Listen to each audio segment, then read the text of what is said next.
So, can one say that Europeans have taken advantage over Africans? Well, it's a very deep question, and I believe it is true that historically, Europeans have exerted significant influence and control over many African countries, often to the detriment of African people and societies. This started with the colonization of Africa by European powers in the late 19th and early 20th century, during which time European countries established political control over much of the continent and exploited its resources, including minerals, timber, and agricultural products, often using forced labor. This exploitation often resulted in economic, social, and political inequality, as well as a cultural loss and trauma for many African communities.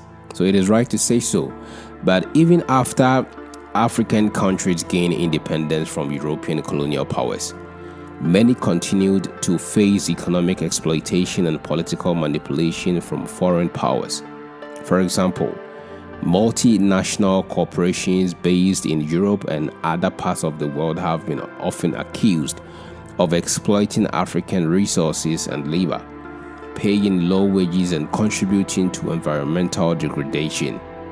Additionally, many African countries have been saddled with debt and trade agreements that are often unfavorable to their economic development, which is very true. Currently, that is what Ghana is experiencing. However, it is important to note that the situation is not as clear-cut as Europeans taking advantage of Africans. There are also many factors at play in Africa's development, including internal politics, corruption, and conflict. Corruption is a big industry here in Africa, Ghana precisely. Corruption is a big industry here, and it's not these Europeans that are practicing this corruption here. It is our fellow African brothers, it's our fellow African leaders that are, stealing from the national coffers and all of that. Additionally, there are many European individuals and organizations that are working to support African development and promote equitable partnerships between African and European countries. Ultimately, addressing the complex challenges facing Africa will require a multifaceted approach that involves collaboration and cooperation between African and European countries, as well as other actors from around the world.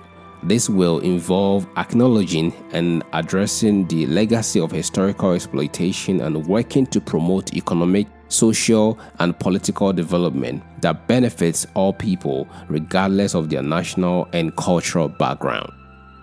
So I can boldly say that, of course, Europeans are taking advantage of Africans, but it is Africans that have made it very possible.